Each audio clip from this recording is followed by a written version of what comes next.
positive pregnancy test trembled in her plump hands. She, the invisible overweight secretary, was carrying the heir to Chicago's most ruthless syndicate. Before she could flush it, the door splintered open. Lorenzo's dark eyes locked onto the plastic stick. "Like it or not, you're staying. That baby is mine. Hack." In the high-stakes, hyper-masculine world of the Chicago underworld, anonymity is a currency more valuable than gold. Samantha Higgins had a natural gift for it, though not by choice. At 29 years old and wearing a size 22, Samantha was acutely aware of how the world saw her. Slow, maternal, entirely unthreatening, and ultimately invisible. She didn't possess the sharp, manufactured beauty of the mob wives who haunted the VIP lounges, nor did she have the sleek, predatory look of the corporate lawyers who handled the family's legitimate fronts. She wore sensible, wide-cut navy blazers, comfortable orthotic flats, and kept her thick auburn hair pulled into a severe, no-nonsense bun. To society, she was a stout, forgettable woman. To Lorenzo Moretti, she was the absolute backbone of his empire. Lorenzo was the head of Paramount Holdings, a glittering corporate facade that laundered hundreds of millions of dollars for the Moretti syndicate. He was 34, carved from Sicilian marble, with eyes like chipped flint and a reputation that made grown men stutter in his presence. He was ruthless, immaculate, and demanded terrifying perfection. Secretaries usually lasted less than a month under his reign, breaking under the crushing weight of his demands or fleeing when they saw too much. Samantha had lasted 4 years. She survived because she understood her role perfectly. She was the furniture. She organized his illicit ledgers, managed the payoffs to the precinct captains, and scheduled his brutal sit-downs with rival bosses without ever batting an eye. Lorenzo valued her efficiency, but he never actually looked at her. She was just Higgins, a machine that kept his life running smoothly. Or so she thought. The shift in their universe happened on a storm-battered night in late November. It was past 11 p.m. The Paramount Holdings skyscraper was a glass monolith towering over the rain-slicked streets of the Loop. Samantha was working late in the outer office, meticulously double-checking a cargo manifest for a shipment of unregistered firearms coming through the docks. Lorenzo was in his executive suite, nursing a scotch and reviewing the numbers. The first sign of trouble wasn't an alarm. It was the sudden, deafening shatter of reinforced blasts. The Russo crew, a rival faction looking to decapitate the Moretti family, had bypassed the lobby security. 3 men with suppressed submachine guns kicked through the frosted glass doors of the executive floor. Samantha didn't scream. Years of proximity to violence had trained the panic out of her. She dove beneath her heavy oak desk as the drywall above her disintegrated in a hail of bullets. Through the chaos, she heard a heavy thud from Lorenzo's office, followed by a sharp, guttural curse. "He's hit." Adrenaline surged through her veins, overriding her deep-seated insecurities. Samantha crawled through the debris, her stout frame moving with surprising agility, and pushed into his office. Lorenzo was slumped behind his mahogany desk, one hand clutching a massive bleeding wound in his left side, his custom-tailored suit jacket soaked in dark crimson. He had managed to shoot 2 of the assassins, their bodies motionless on the carpet, but more footsteps were echoing down the hall. "Higgins," Lorenzo rasped, his usually commanding voice tight with agony. "Get out of here." "Shut up, Mr. Moretti," Samantha snapped, surprising both of them. She didn't hesitate. She grabbed him by his uninjured arm, using her significant weight and strength to haul him to his feet. People often mistook her size for weakness, but she was solid, grounded, and immensely strong. She threw his heavy arm over her broad shoulders, bearing the brunt of his dead weight, and practically dragged him toward the hidden panel behind the floor-to-ceiling bookshelf. She slammed her hand against the biometric scanner. The heavy steel door of the safe room slid open. She shoved him inside just as the third assassin rounded the corner, the door hissing shut and locking with a heavy metallic thud, sealing them in absolute darkness before the emergency red lights flickered on. The sink room was a cramped 10 by 10 titanium box. The air was thick, heavy with the metallic tang of blood and the scent of Lorenzo's expensive sandalwood cologne. "Let me see," Samantha commanded, dropping to her knees beside him on the cold steel floor. Lorenzo gritted his teeth as she unbuttoned his ruined shirt. The bullet had grazed his ribs deep enough to bleed profusely, but it hadn't hit an organ. Her hands, usually plucking at keyboards or filing folders, were steady as she rips the hem of her own blouse to create a makeshift pressure bandage. She pressed her weight into his side to staunch the bleeding. For a long moment, the only sound was their ragged breathing. Lorenzo looked down at her, really looked at her. Her hair had fallen out of its severe bun, framing her flushed, round face in wild auburn waves. Her dark eyes were fierce, completely devoid of the submission he was so used to. She was soft, warm, and currently the only thing keeping him tethered to the earth. "You didn't run," he murmured, his voice dropping an octave, the pain in his eyes suddenly replaced by something entirely different. Something dark and burning. "Someone has to manage your schedule tomorrow." She deflected, her heart hammering against her ribs. He reached out, his blood-stained hand gently cupping her jaw. The touch sent a violent jolt of electricity down her spine. No man had touched her like that in years. Certainly not a man like him. "Samantha," he breathed. It was the first time in 4 years he had ever used her first name. The adrenaline of surviving a near-death experience is a potent, dangerous drug. The absolute terror of the gunfire, the claustrophobic intimacy of the red-lit room, and the sudden, raw vulnerability between them stripped away all the rules. He pulled her down. It wasn't a gentle, romantic embrace. It was desperate, bruising, and primal. They crashed together in the shadows of the safe room, an explosion of heat and suppressed tension. For Samantha, the invisible, heavy woman who would spend her life fading into the background, being wanted with such sudden, ravenous intensity, was intoxicating. She yielded to the darkness, letting the mob boss consume her, feeling for one stolen hour, wildly and dangerously alive. The magic of the safe room died the moment the sun rose. By 6 a.m., Lorenzo's capos had breached the floor, neutralized the remaining threat, and extracted them. In the harsh fluorescent lighting of the emergency response, Lorenzo was completely back in his element. His face was a mask of cold granite as the syndicate doctor stitched his side. Samantha stood awkwardly in the corner, clutching her ruined blouse around her chest, suddenly acutely aware of her size, her messy hair, and the absurdity of what had just happened. She was the fat secretary again. He was the untouchable king of Chicago. Lorenzo buttoned a fresh shirt his men had brought him. He stopped in front of her, his expression utterly unreadable. "You did well last night, Higgins. A bonus will be wired to your account." He adjusted his cuffs, not meeting her eyes. "As for the rest, we're professionals. It was the adrenaline. It doesn't happen again." Samantha swallowed the sharp, jagged lump forming in her throat. She nodded once, her face burning with humiliation. "Of course, Mr. Moretti. I'll get started on the damage report for the office." She walked away, forcing her shoulders back. She had survived worse heartbreaks.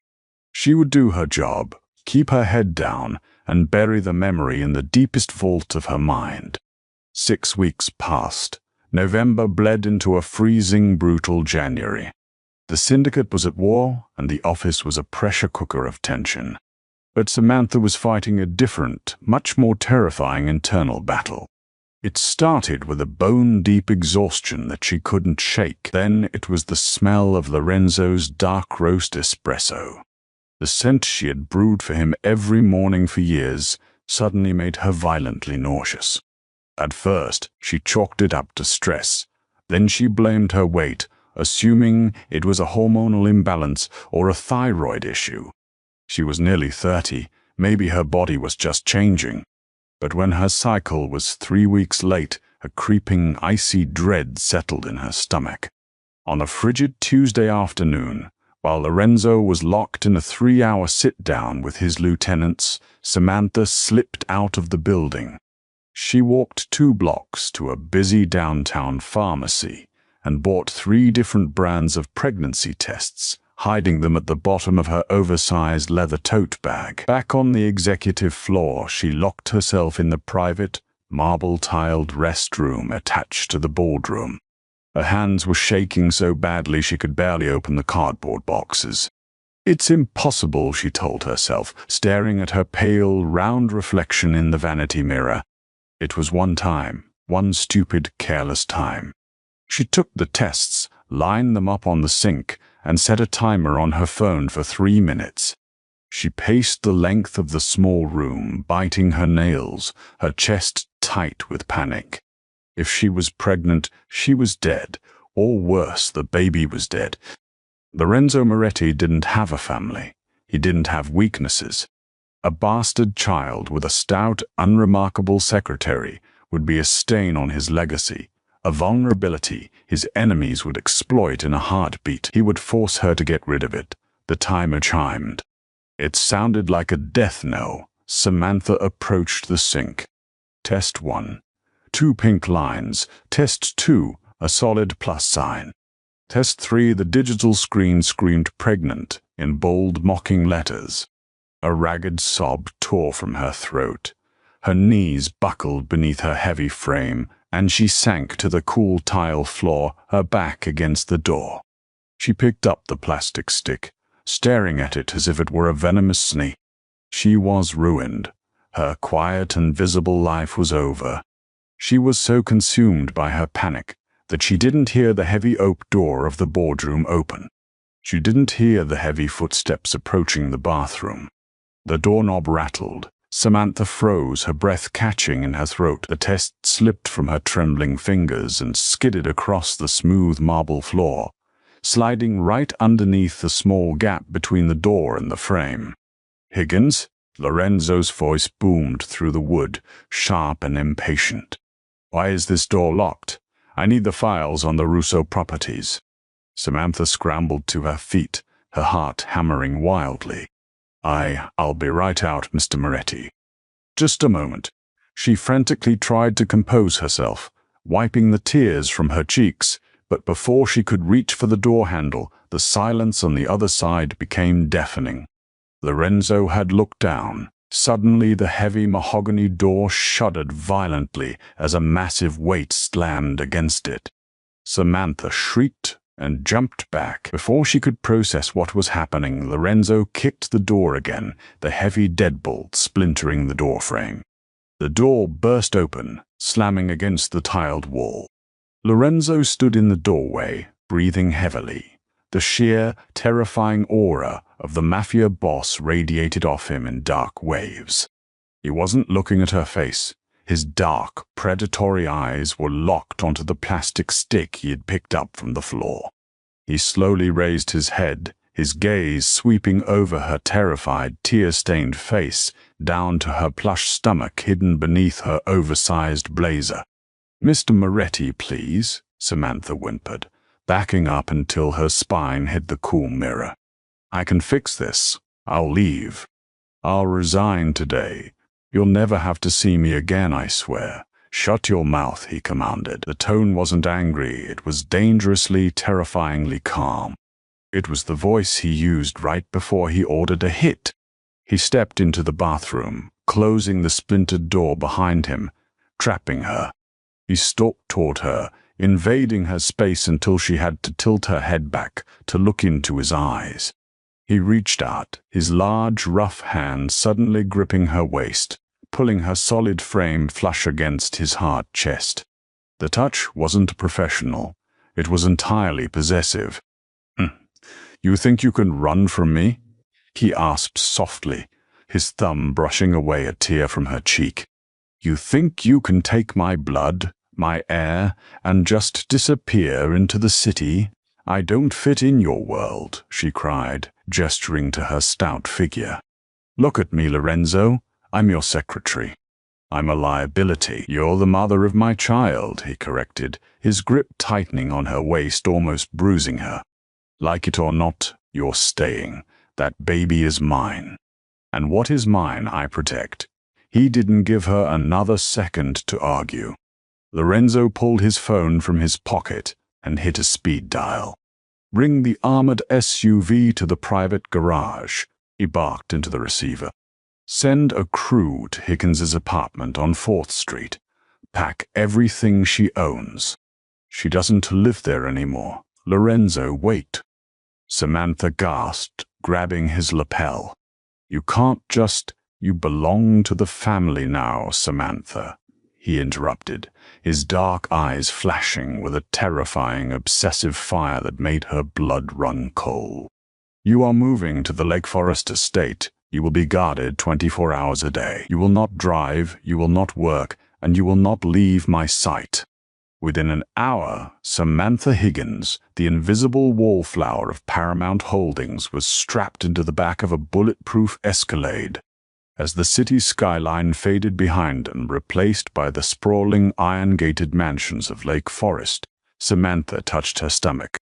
She realized with a chilling certainty that the real danger wasn't the rival mobs trying to kill the Moretti boss. The real danger was the suffocating, inescapable cage her boss had just built around her.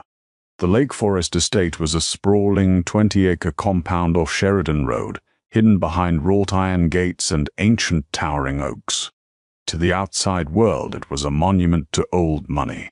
To Samantha, it was a gilded, high-security prison, a transition from an invisible corporate drone to the heavily guarded incubator for the Moretti heir was brutal. Lorenzo had completely stripped away her autonomy. Her sensible blazers were replaced with luxurious, custom-tailored maternity dresses spun from Italian silk, draped to accommodate her stout frame and growing belly.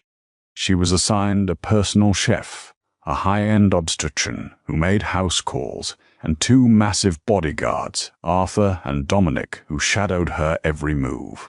Yet for all the lavish treatment, Lorenzo remained a phantom. He visited the estate late at night, his expensive suit smelling of cigar smoke and gunpowder, looking exhausted. He would place a heavy, possessive hand on her swelling stomach, ask if she needed anything, and then retreat to his study. He treated her like a priceless Fabergé egg, terrified she would crack, but he refused to let her back into the loop of the syndicate. "I'm losing my mind," Samantha told him one evening in late April, her hands resting on her 5-month pregnant belly. They were sitting in the cavernous, formal dining room. "I need something to do. Let me look over the waterfront acquisition files. I know the shell companies better than your new assistant does." Lorenzo didn't look up from his steak. "Your job is to rest, Samantha. The stress isn't good for the baby. Boredom is going to kill me faster than stress," she snapped, a sudden spark of defiance cutting through her usual submission. "I am fat, Lorenzo, not brain dead. I managed your entire criminal empire for 4 years. Don't relegate me to a helpless broodmare." He finally looked up, his dark eyes narrowing. The sheer disrespect would have gotten any of his capos shot. But coming from her, her round cheeks flushed with anger, it ignited a strange, fierce heat in his chest. "You want to be useful. Plan the nursery. I won't have you anywhere near syndicate business." But Samantha wasn't one to simply obey.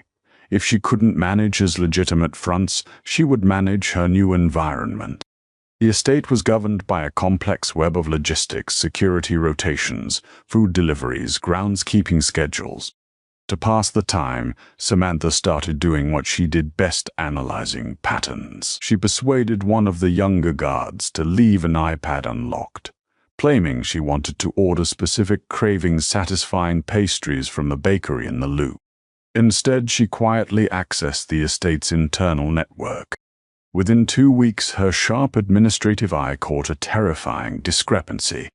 It was subtle, something a security chief relying on muscle rather than spreadsheets would miss. Every Thursday, a private waste disposal truck serviced the compound.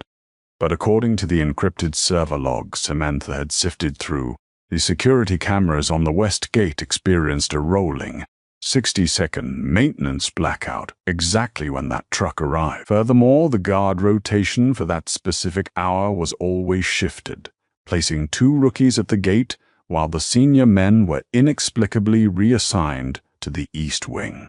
Someone inside the house was orchestrating a blind spot. Samantha dug deeper, her heart pounding against her ribs. She cross-referenced the active IP addresses on the guest network and traced the administrative overrides back to a specific device. The device belonged to Vanessa Moretti. Vanessa was the widow of Lorenzo's older brother, a sharp-featured, icy socialite who lived in the estate's guest house. She had always viewed Samantha with unconcealed disgust, treating her like the hired help who had tragically fallen upward. Vanessa had expected her own teenage son to eventually take over the syndicate. Lorenzo producing an heir was a direct threat to her bloodline's claim to the throne.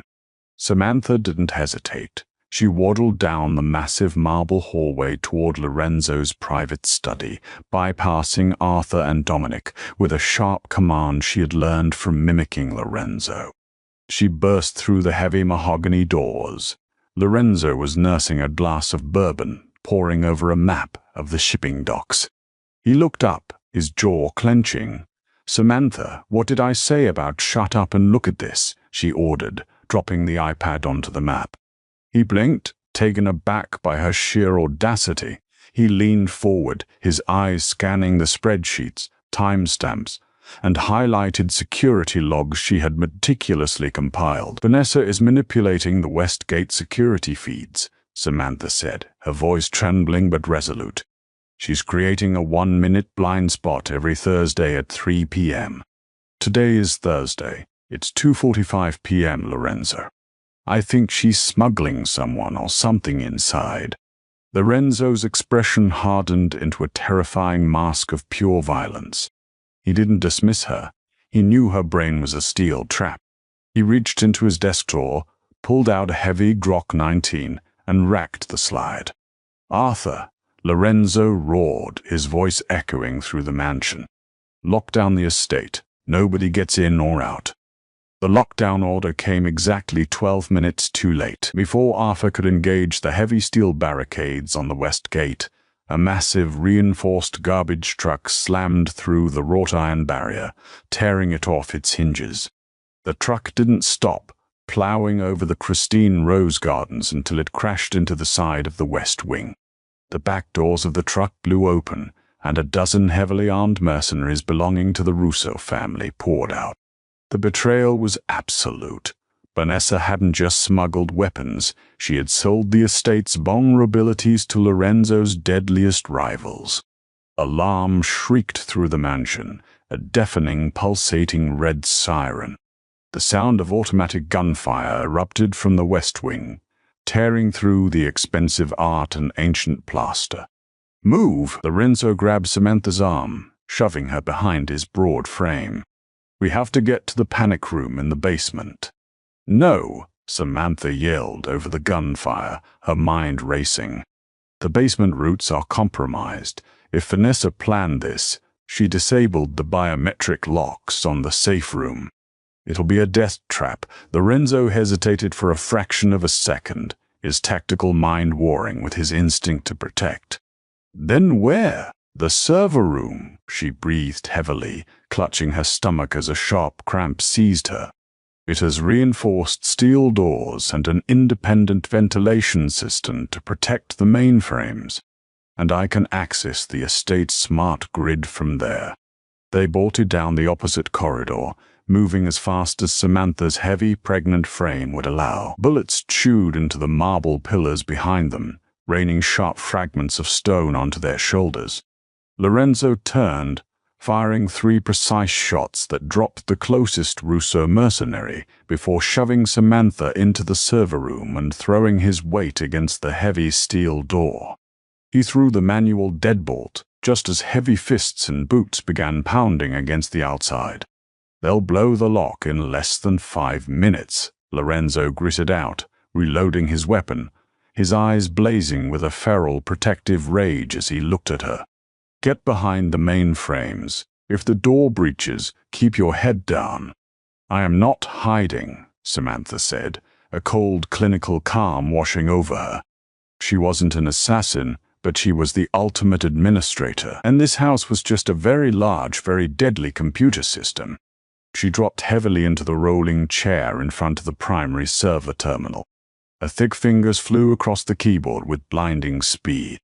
She bypassed the compromised main network and accessed the estate's localized smart home environment. "What are you doing?" Lorenzo asked, staring at her in shock. "Vanessa disabled the security, but she didn't touch the environmental controls," Samantha muttered, her eyes locked on the glowing screens. "I'm locking the blast doors in the west and north corridors. I'm trapping them in the grand foyer." With a few keystrokes, the sound of heavy hydraulic doors slamming shut echoed through the mansion's walls. The mercenaries in the hallway outside the server room yelled in confusion as the blast doors sealed them in. "Now what?" Lorenzo asked, a dark smirk forming on his lips, suddenly realizing the terrifying brilliance of the woman he had impregnated. "Now," Samantha said, her voice devoid of mercy, "we turn on the automated halon gas fire suppression system in the grand foyer. It's designed to suffocate chemical fires by removing oxygen." She hit the enter key.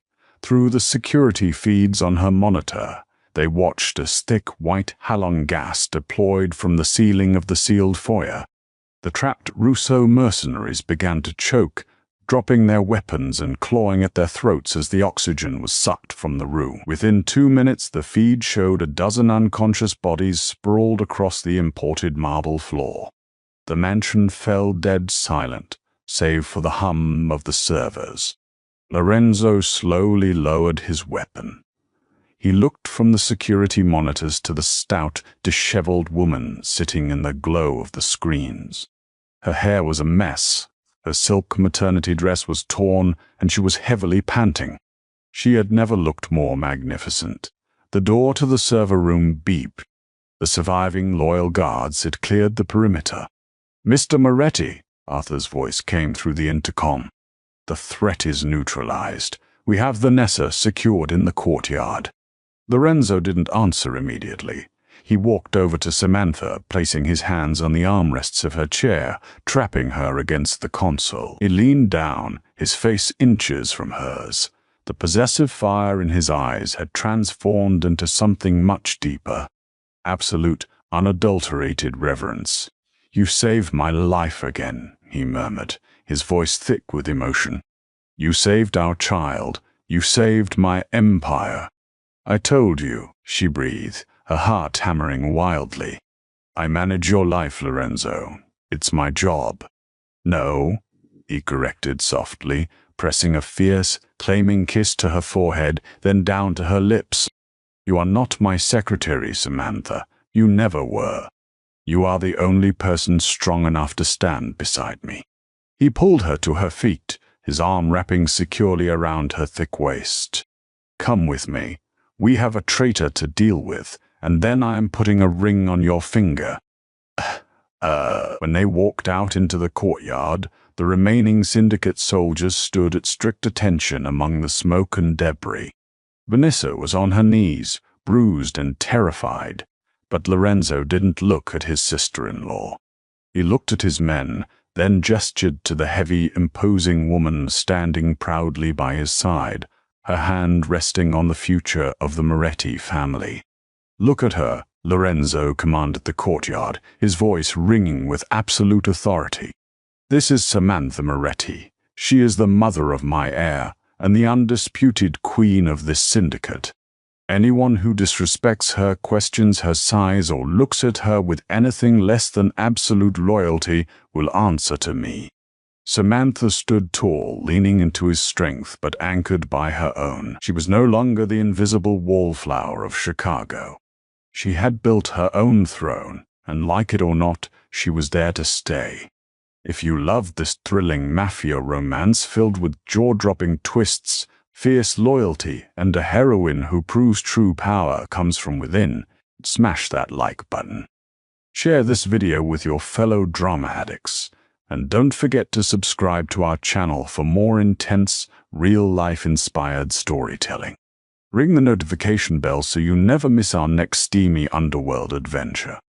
Comment below, what would you have done?